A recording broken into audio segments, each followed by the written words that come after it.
Okay, I think we will get started. Hello, everyone. Thank you so much for coming along today. This session is being recorded just so everyone's aware, and we will share the recording round afterwards if anyone wants to share with the rest of their school or their network. But first, just a happy World Environmental Education Day, to everyone. My name is Amy from Common Seas and Kids Against Plastic, and we run the Plastic Lover Schools programme. And I'm really thrilled to be hosting what will be an incredibly important and insightful conversation today with some of the leading environmental education experts here in the UK and beyond. So I'll let our brilliant panelists introduce themselves soon, but before we get into that, let's just set the scene a bit for the conversation today with an honest stock take of where we are with environmental education in the UK right now. I firstly just want to acknowledge the really amazing work being done already by teachers, educators, campaigners, parents, everyone taking action on these issues yourselves. I'm sure that many of you tuning in today or watching this recording are the ones already staying late to run an eco club after school or pushing for change in your schools already. So firstly, just a real thank you for leading the way on this issue and not waiting for policy or curriculum change before taking action. And more broadly, outside of the individual school setting, we are seeing some progress. We have the Department for Education, Sustainability and Climate Change Strategy. We have the incoming Natural History GCSE. These are clearly wins for environmental education. But of course, as many of you listening will know, the reality in the staff room for many educators feels very different. And we know that the curriculum is incredibly crowded. And I'm sure that for many of you, sustainability feels like something that you have to squeeze into the margins of a school day rather than being an important foundation to the subjects that you teach. And we also know that climate education is often quite fragmented and it gets stuck in a science lab or in a geography classroom. And it often misses this broader picture and the human story to a lot of these issues. And obviously this fragmentation is a problem because, as you well know, students don't experience the world in separate subjects. They experience the climate crisis as a whole, and often they tend to experience it as anxiety. So if we're just teaching students about the problems with our planet without the skills for the solutions, we're just feeding into that anxiety. We need to move beyond just raising awareness, and we know that students are often already aware and that they're worried. We need to move towards that student agency. And that is the very difficult bridge that we are trying to build in the short time that we have for this panel discussion today. This question of how do we take sustainability education from a nice add-on to an integrated, important and empowering core of what we teach today's students. So to help with that, I am thrilled to have this amazing panel with us today. And so I'll let them explain a bit about their brilliant work in their own words. And then we will have a Q&A session followed by hopefully some time for some audience questions. So please do pop your questions in the Q&A function as we go along, and we will try and get round to as many of them as we can at the end of our time in the panel today. So without further ado, Stacey, why don't we start with you? Hi, everyone. So it's great to be here. My name is Stacey Alvarez. I'm currently based in the Caribbean region, and I do work with Common Seas, but I also have my own NGO called Climate Rights and Justice International, Inc. I am an Indigenous researcher. I'm a consultant as well with a multidisciplinary intersectional background that spans law, the humanities, education, and climate justice. I do specialize in island studies and Indigenous climate adaptation. A lot of my work focuses on amplifying Indigenous and marginalized voices in the discussions to do with climate change as well as environmental education. Because I think it's really important for us to acknowledge the value of these voices and diverse perspectives, but more importantly, to act on this acknowledgement and taking the necessary steps to make a real tangible difference. So I think we can all see, based on what's happening in the world right now, we need to be united, inclusive, and listen to all the voices to make everything better. And I'm really happy to be on the panel. I look forward to a lively discussion, but most importantly, lots of fun, interesting, tough questions that make me think. So thank you. Amazing. Thank you so much, Stacey, and great to have you with us. Ed, why don't we go to you next? Hello, everybody. My name's Edd Moore, aka EcoEd. I'm a climate education consultant, teacher, and author of 100 Ideas for Primary School Teachers Greener School, with a foreword by Dr. Jane Goodall. And I help schools to and embed a culture of sustainability across their curriculum and across their school ethos. Great, thank you so much, Ed, and definitely a lot that we can learn today from your approach and your successes you've had so far, so I can't wait to get into that. Adam, why don't we go to you next?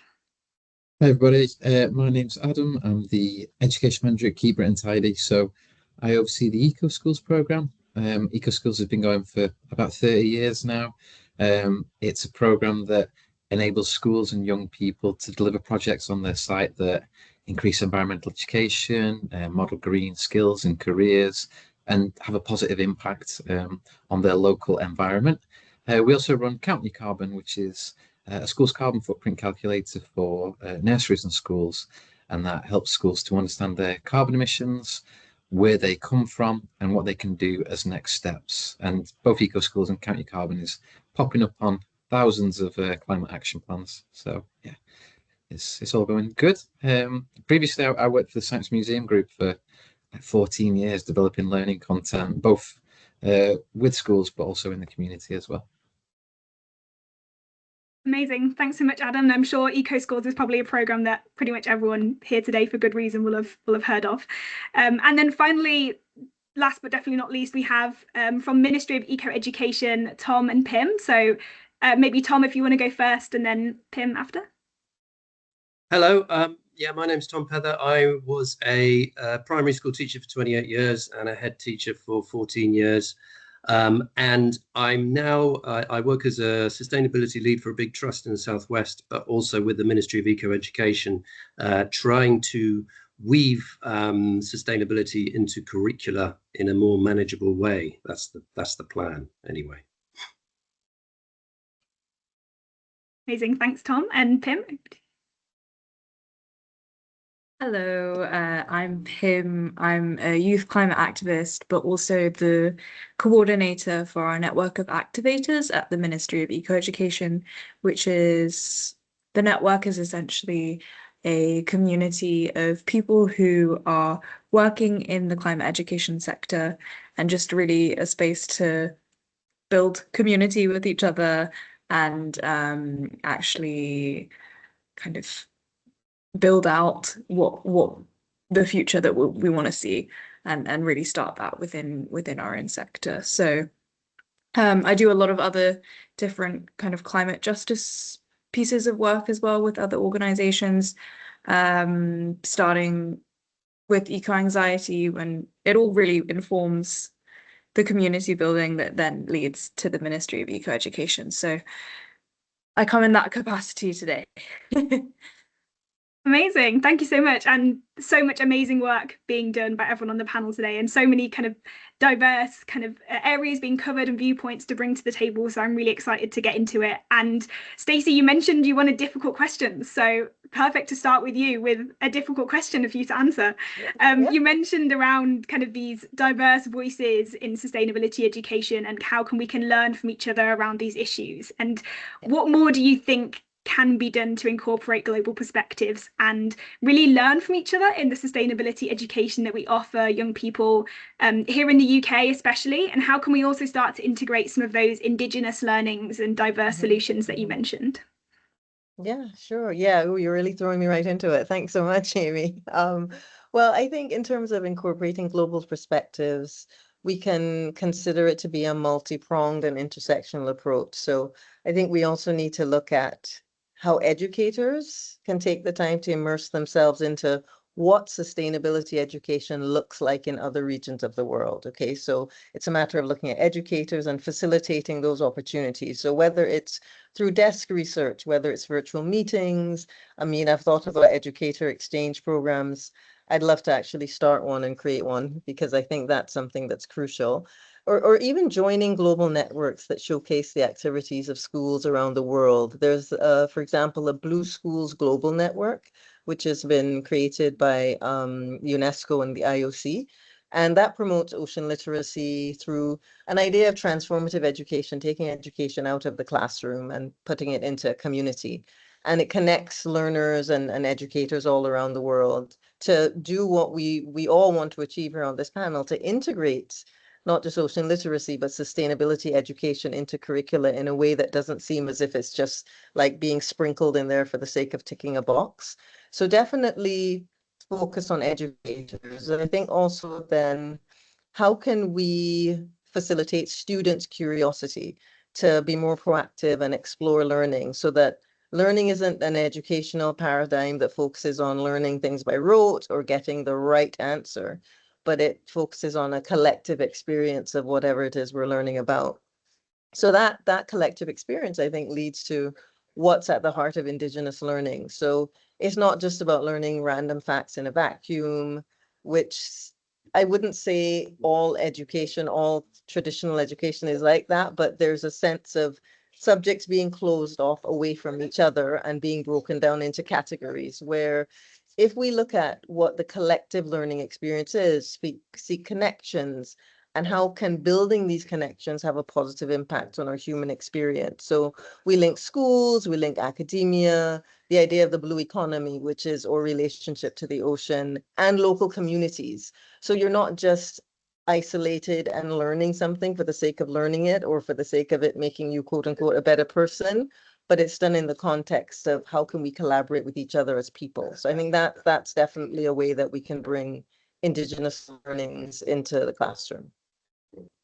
Absolutely. And I'm really glad you mentioned that community element and the kind of student curiosity and agency, because I think for most people, that's the most exciting bit of environmental education anyway. And I know that's something we're going to dive into kind of a lot more in the later discussion. But you also mentioned ocean literacy there, and I know you're a bit of an ocean literacy expert. And I think it's such an important principle to kind of mention in this discussion. And I think sometimes we see ocean literacy as only something that you can engage in if you are a school or a young person or a teacher who lives by the coast and has that kind of real life connection to the ocean. But obviously it goes so far beyond that. So for schools that are maybe landlocked or don't really have that easy access to the coast and think ocean literacy isn't for them, how can we make the ocean feel something relevant and important to students? Yeah, I mean, I love that question because, yeah, it makes me, how can I be more proactive? Because I can take my reality and my lived experience for granted, right? Even though where I live in the Caribbean, here in Barbados, it's considered landlocked. I just need to look over my balcony and I can see the ocean. And I've been brought up close to the ocean and doing things that, activities and family times at the ocean. So, and also on a more intrinsic level, I think my Indigenous heritage, I've grown up with an awareness of the role that water and the ocean plays as part of my physical and mental well-being. And I think once we bring, as you said, once we bring students close to the ocean, you can't help but feel that. But if you're landlocked, as I always say, you can't bring students to the ocean, then bring the ocean to students. So I had an example of being involved in a program where fisherfolk in Barbados, they wanted to raise awareness about some of their activities and the things that they were doing and their contribution to food security. So I got in touch with some fisherfolk in my community, and I made arrangements with the school, and we brought the fisherfolk into the schools and into the classroom. And it was really amazing because a lot of the kids had never seen, and they've seen a fish frozen, packaged, cleaned, and looking very, sanitized in the supermarket, but they've never seen or local dish. One of the symbols of Barbados is flying fish. It's literally fish with wings. So when you take the fish into the classroom, and the fish folk were showing how, you can open up the wings of the fish, what they did to scale the fish and process it and make it ready for consumption. The children and the teachers were like absolutely amazed, and they thought, wow, look at this. And you can see it sparked curiosity, and then it linked a coastal community to a school. And I know that we've done more activities, and there's building that connection. And then also something simple like science lessons. I remember a teacher bringing some seashells into class. So we weren't just reading about it in a book. I actually have a shell here. I don't know if you can see it. It's a conch shell that is like an absolute beautiful. Conch is a kind of a sea snail. And actually having this, it's 10 times better to hold it and feel the texture than just look at it in a book. So things like that, simple props that may seem simple, but can really ignite kids' imagination. And if we, I'll end by saying, it's always a challenge to go outside of curricular norms in a way. So I know I was a teacher many lifetimes ago, and I always used to butt heads with admin because my idea was, let's do a field trip like every week. and get the kids to the sea.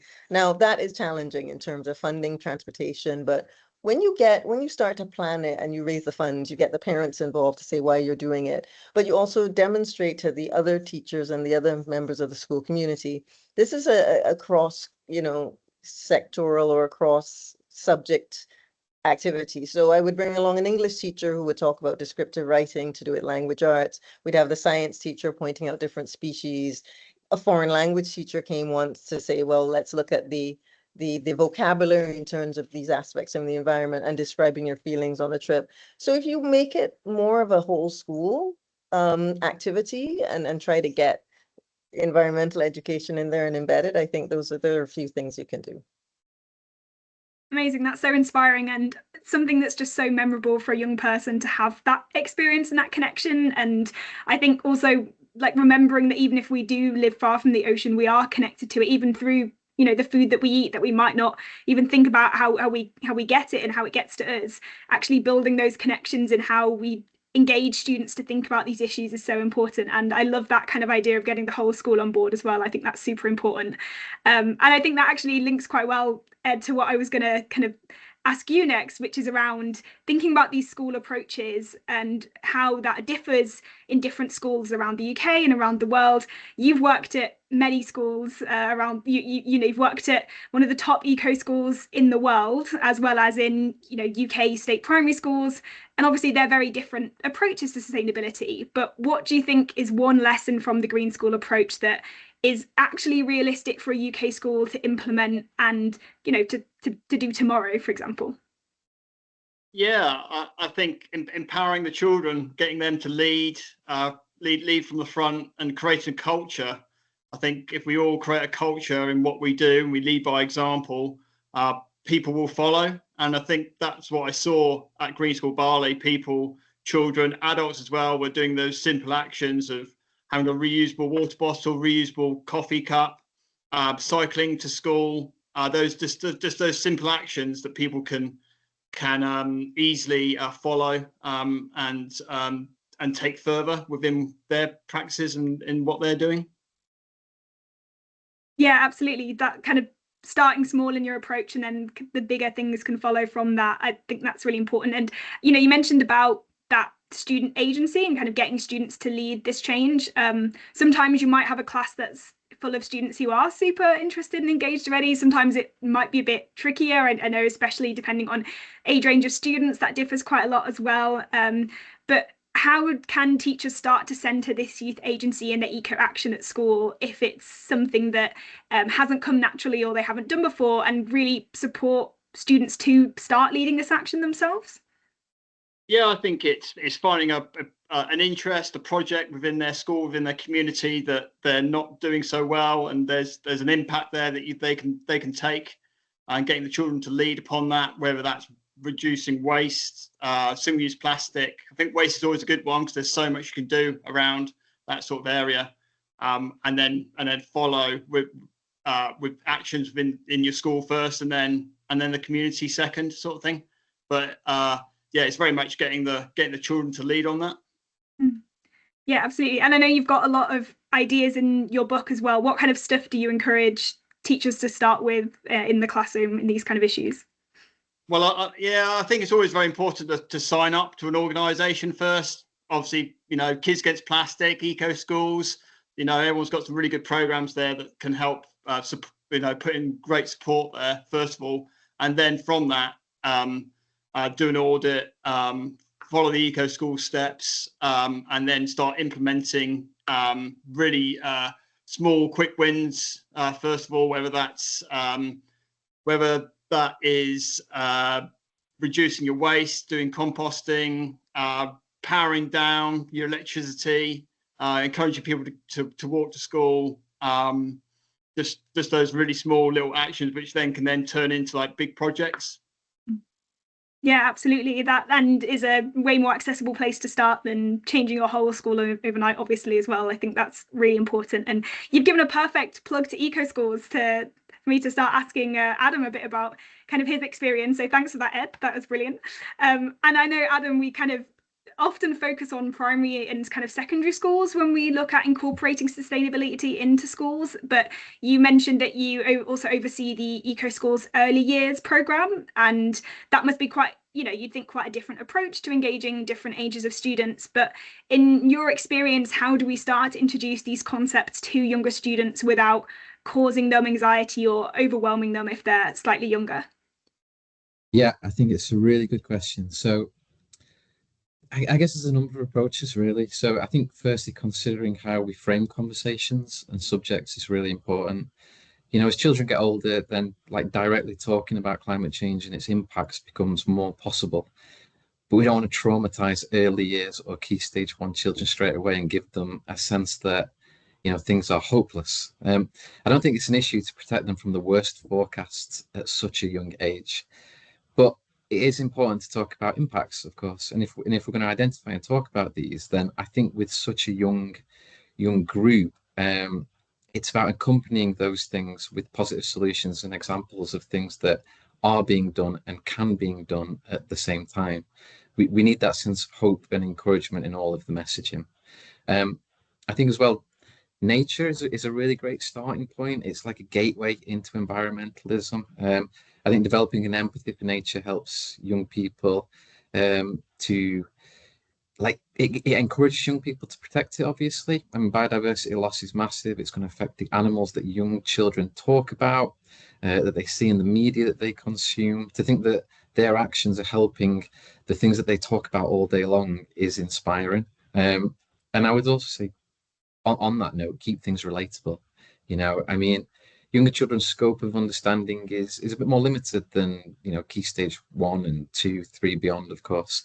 I think that discussing the day-to-day things that they see and do in relation to environmentalism is important, whether that's eating more plants over meat, for example, or scooting to nursery or your key stage 1 infant school, driving, recycling. I think that's really good, but also maybe not centering climate change and sustainability and its actions is also an approach. Maybe building positive skills and good behaviors without it necessarily always being labeled that way can help. Embedding good habits in daily routines, whether that's recycling or how you travel, for example, turning off devices. I think that's like a good baseline to sort of like progress to a more active environmentalist when they start to develop their cognitive understanding of the impacts. Yeah, absolutely. And I love that you mentioned the positive there, because I think we do often see sustainability and climate change education as being something that is inherently negative and all the doom and gloom, which obviously a large element of it is. But how do we reframe that as something that can be quite empowering and quite actionable and quite positive in how we present this to students, and especially to those younger students that might not engage with it otherwise if it was framed in a different way. So I think that's super important, and I think it links really well to what Stacey was saying earlier about how can we bring this into the classroom in a different way that is fun and interesting. And I know that obviously Eco Schools is probably the biggest environmental education program here in the UK, and you must see so many examples of schools making a huge difference in their communities. And I know it's like one of those impossible questions of can you choose one, but do you have kind of any success stories or examples of good practice that you've seen in your time running it that might be an inspiration to a teacher listening today? Yeah, well, there is there's lots, like you say. I think I'll pull out maybe 2 or 3. I increasingly in Eco Schools applications, we're seeing schools become sort of hubs for like a library of things. So obviously this connects to circular economy and more sustainable purchasing, and it's where they set up like a little space within their site that the community can drop into, and people could donate things, whether that's like tools or things like that. I think I heard a crazy stat that the average drill is used for 5 minutes in total, but everybody's got a drill, right? So why not be able to pop into somewhere that you can grab a drill, borrow it, use it, and then take it back? It's like a library of things. It stops you from buying it. We're seeing a lot of that. I think that's really cool. I love that. They're not the easiest to manage, of course, but they're dead good. And we recently launched a new resource within Eco Schools, partly inspired by what we were seeing in all the applications, of course, which is to run an eco pledge event. So it's, imagine like a sponsorship type initiative, but without the money. And people don't donate money. Instead, they donate a promise to do something good for the environment. And I think that's a nice one that we're kind of promoting at the moment. So, you could do a sponsored run or what have you, and get 10 family members to do something good for the environment. It's just that knock-on effect, I think. Yeah, that's a really lovely idea, and kind of something that, a lot of schools will have done previously before, but maybe not thought of incorporating that eco side to it through something like the pledges. And I also love that idea of schools being this kind of hub in communities as well, and them being a place that can be seen as, bringing in different people in the community that might not interact with each other or with this issue, but actually how can schools be that positive centre to bring sustainability into the surrounding area. I think that's really lovely, and yeah, just nice to hear some of those positive stories coming out of the work that schools are doing through eco schools as well. Before we just get to Ministry of Eco Education, just a reminder, everyone, please do pop any questions you have as we go along in the Q&A function, and we will get time to kind of get to them at the end. So if there's anything you wanted to share as practice in your school that's been successful, or if there's any questions to our panelists, yeah, please do pop them there as we carry on through the discussion. But yeah, so to Tom and Pim now. The Ministry of Eco Education also doing amazing work around sustainability education in the UK. And your approach is really around focusing on fitting sustainability into the existing school curriculum, which is something that's been mentioned a few times already on the call. Do you have some kind of practical advice or tips on making sustainability a bit more of a priority in the school timetable and fitting it alongside the other demands and kind of busyness of the school schedule? I think I would echo what's been said about getting eco groups and getting the children really involved, because they are the voices that eventually will be listened to by sort of management and by SLTs. And I think one of the ways is to sort of, the embedding bit is quite tricky. Having tried to embed all sorts of things into schools over time, it's quite a tricky one. But I think one idea is to have nature in all sort of meetings, in the eco club meetings, and nature actually sort of physically represented, a bit like Stacey with her shell. I bought my plant here, there it is. And to actually sort of physically have a manifestation of nature in various meetings, and for the children to say to staff, okay, well, we've got nature represented in our meeting, but what about in your staff meetings? And it's just to try and create this kind of feeling of opportunity that teachers will hopefully think, well, we're doing this with our curriculum. I'd really like to bring sustainability and climate into this. I don't quite know how, but I can go to these various agencies. The Ministry of Eco has a lot of question-based inquiries that you can use the question. You could use however many resources you want to actually sort of take that away. And I think children really respond well to this, because I think they are bursting for the chance to use their cognitive abilities rather than be kind of buckets that knowledge is poured into.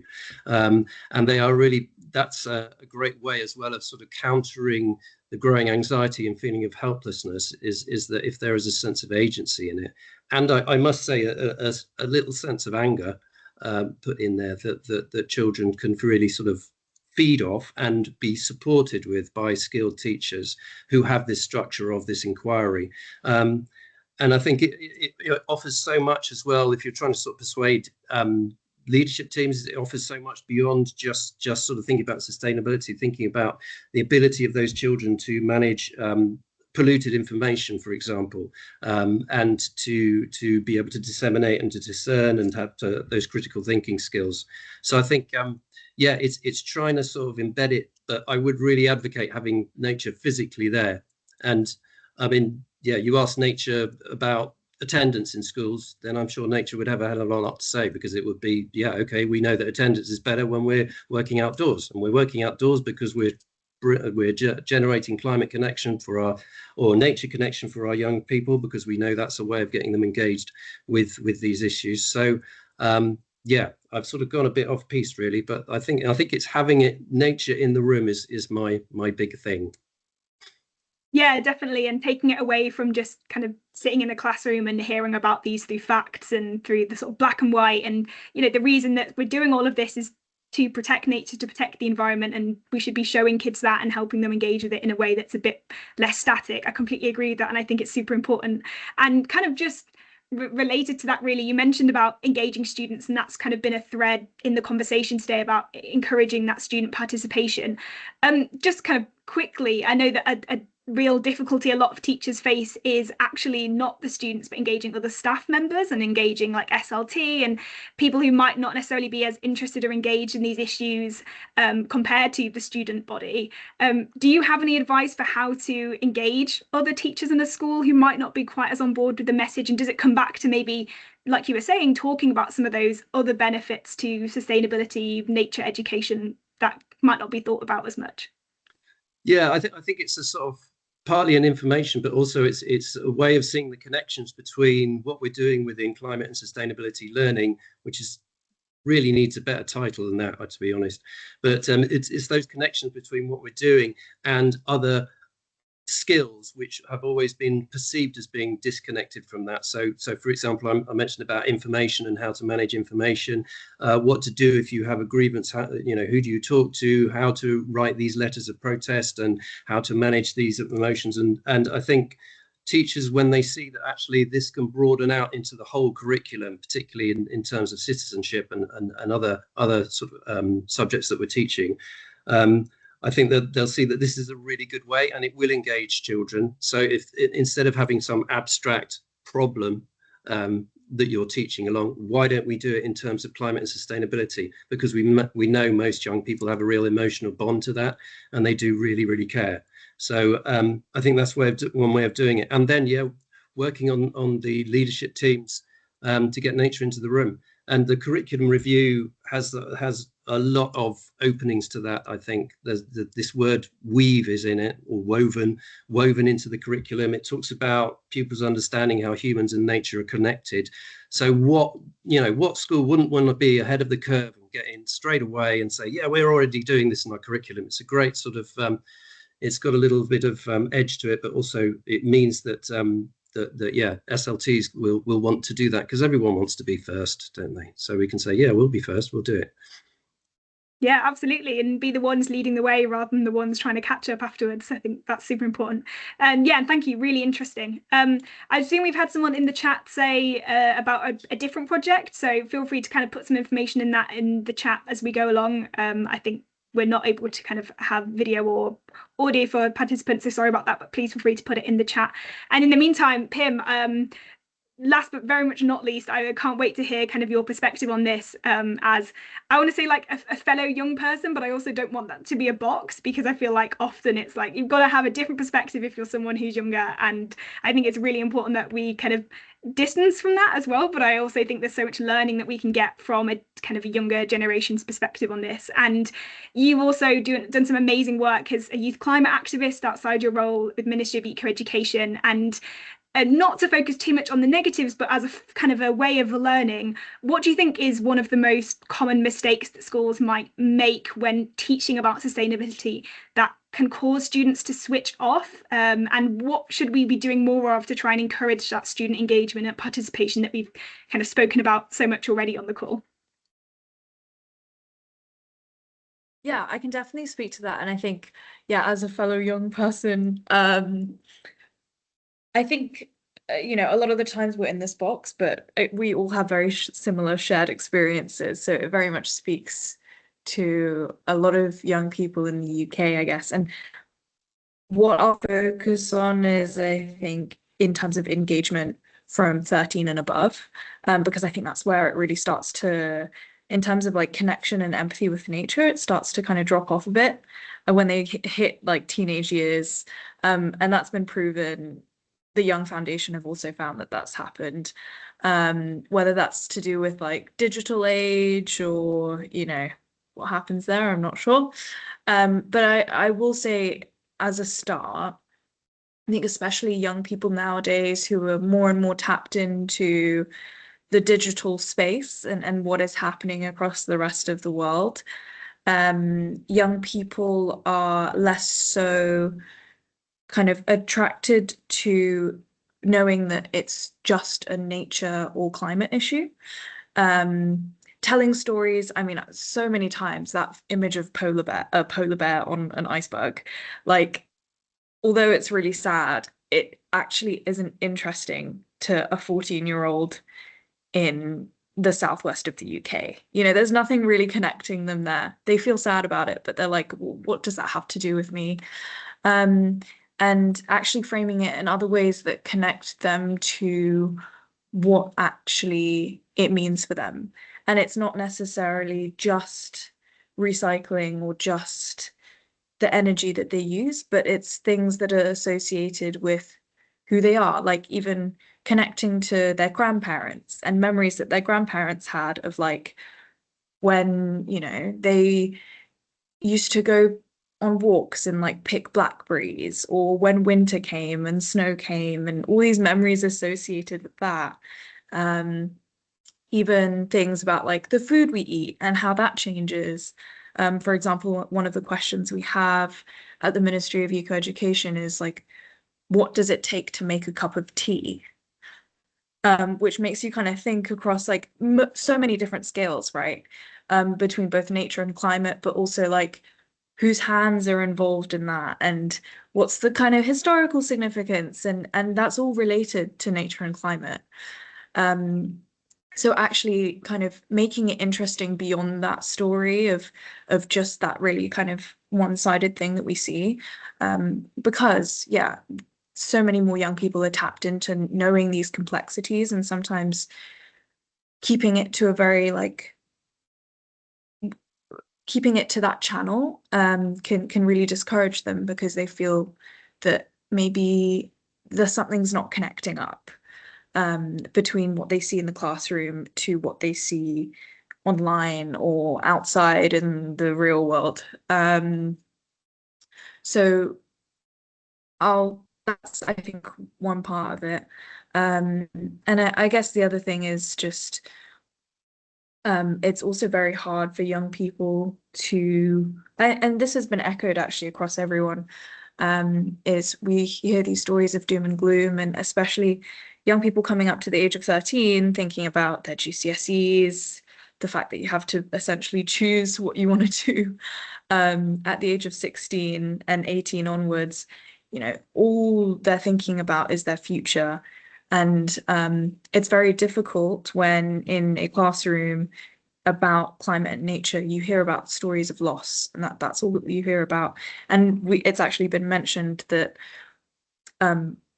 what about we change that to stories of hope? It's very difficult as a young person to imagine what impact and what difference you can make to the future when all the stories that you're hearing about how your future is going to go is stories of loss. So really rooting that in actually what's happening in the local community, and what local solutions are happening as well as kind of global ones. So kind of really putting that reframe. And one last thing I'll say, there's so many things that I could say to this, but it's also within schools, it's a real chance for using nature and climate solutions as a space for development for young people, and also a space to like make those mistakes and experiment a little bit. A lot of young people feel imposter syndrome, whether, you know, they get these positions of like, you're a young person, take action. And as a young person, it's like, oh, okay, what do I do to that? I don't feel like I have the space to do that. So what is required there is things like technical assistance, spaces to network, but also spaces to have this like zone of development and make mistakes and learn, and what typically in a classroom you're not able to make mistakes with, right? It's either a wrong answer or a right answer. And so giving them these, I remember vividly, like in school, I had a lot of projects that my teachers were just like, that's your baby. You do what you want with it. We're going to support you, but go whatever way you want. And that gave me the space, although it was scary, to make mistakes, to learn, have that kind of development alongside something that was climate and nature based. So yeah, I think that I went through a little bit of different things there, and there's always more that we can do. But those were things that really would change, like brought me into the space and empowered me to be where I am. Yeah, that's such an amazing answer, and I think so much there that resonates with stuff that's already been said, but I think also, yeah, my experience of getting into these issues as well. And I think that the thing you mentioned at the end there around finding that safe space to try things and be wrong and to find what works for you within sustainability is super important. And when we talk about the cross-curricular links, that obviously links into that with finding your different strengths. But then even outside of that, how can we create these spaces for young people to just find their way in navigating how this issue works for them and how they can engage with it? And just quickly, kind of, Pim, I was just interested to hear if you kind of had any advice for teachers on how to help students start to find that outside the classroom as well. So if you have a student who's super engaged in school, how can you maybe then support them to find these external opportunities or networks or ways to kind of get more involved that aren't just within the classroom and the school situation? I think there's a lot of things that people can start online. And in terms of like a safety and safeguarding perspective, like online sometimes is best rather than like putting them straight into kind of go to this local community.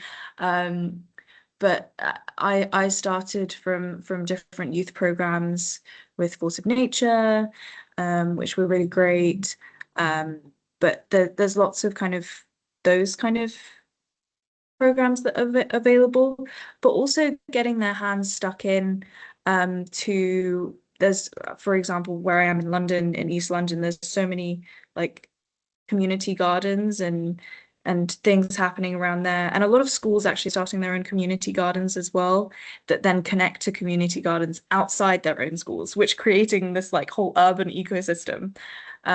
So there's actually, I think, a lot of different things that's possible, I think, for kind of older students. That online aspect where they're used to it is typically a great start, and places like Force of Nature, really great. We're opening actually opportunities for students to engage in the Ministry of Eco-Education as well in our network of activators, to actually get connected to a lot of people in the sector as well. So a little plug there, but yes. Yeah, absolutely. And you know, that using that idea of using the digital element that we hear so much negativity about for good as well, and how can we kind of find those channels of positivity and support online in a safe way is really important as well. And actually, I'm really glad you did a plug, because we're starting to get towards the end of our time, and I actually want to go back to each panelist and just hear from you all before we wrap up, if there is one exciting opportunity coming up that you would recommend everyone listening to get involved with in your programs, and also where can everyone find information about what you do and get involved in their school or in their community. So why don't we go reverse order, and we will start with Tom and Pim and Ministry of Eco-Education. So where can people find you, and what is one thing you have coming up that they can get involved in? You can Google Ministry of Information and Eco-Education, and yeah, there's the website there. And I think all schools have a log on. I think it'll be your admin for your school, and then the password is Ministry 2023. So that should get you in. If it doesn't, then yeah, we can help you to get in, and then you can have a look at some of the resources and all sorts of things there. There's lots of events going on. There's a big one in London in March, isn't it, Pim? I think with working with unions as well. So that will be a really good, some really good speakers coming to that. But yeah, I think just looking out for things that are coming out on sort of local to your schools as well. So yeah. Amazing, thank you so much. Adam, we'll go to you next. I know eco schools have so much going on at any given time, but if people aren't already signed up, how can they get involved, and what's coming up? Yeah, I've just popped out sort of two key links in the chat, the two main websites. But I guess like literally on the horizon is Keep Britain Tidy's great British Spring Clean. So it's like a big sort of national litter picking drive, which I think is a really good sort of, I think we talked about like entry points and gateways for young people to start getting into this world. I think that's quite a good one. There'll be lots of local community events organised in connection to the Spring Clean, and there's like a schools education pack that goes along with it that talks about the impact of pollution, of litter, waste at landfill and things that we can do about it. So I think that's a really good starting point. And then if you like that, you can sort of bridge out, maybe check into eco schools if that's of interest as well.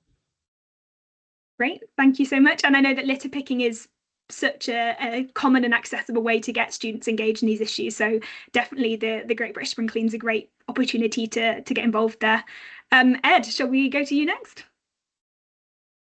Cool, thank you. Yeah, you can get me on ecoed.com and LinkedIn. I'm always sharing lots of ideas that schools and teachers can get involved with, funding, lots of creative ideas. And my main top tip is probably, at the moment, I'm writing the resources for the Climate Coalition Big Green Week, which is happening the 6th of June to the 14th of June. And the slogan is all about together for good. So it's all about connecting with your community and taking action and making an impact there, and then encouraging to have those conversations with your local MP or your council about what you're doing. Awesome, thanks so much, Ed. And Stacey, I can see you put loads of links in the chat already, so thank you. But yeah, over to you. Sure. So I've put in the chat my organization's link, but also the link to Plastic Clever Schools, a great initiative that you have, Amy. I mean, I know you wouldn't plug yourself, but I have to plug the organization because it's a great way to actually, the whole focus of Plastic Clever Schools, and which I find is very much in keeping with certain Indigenous ideas of education, is to empower young people and break away from what in my region is actually a very colonial model of education, just spreading an agenda of oppression.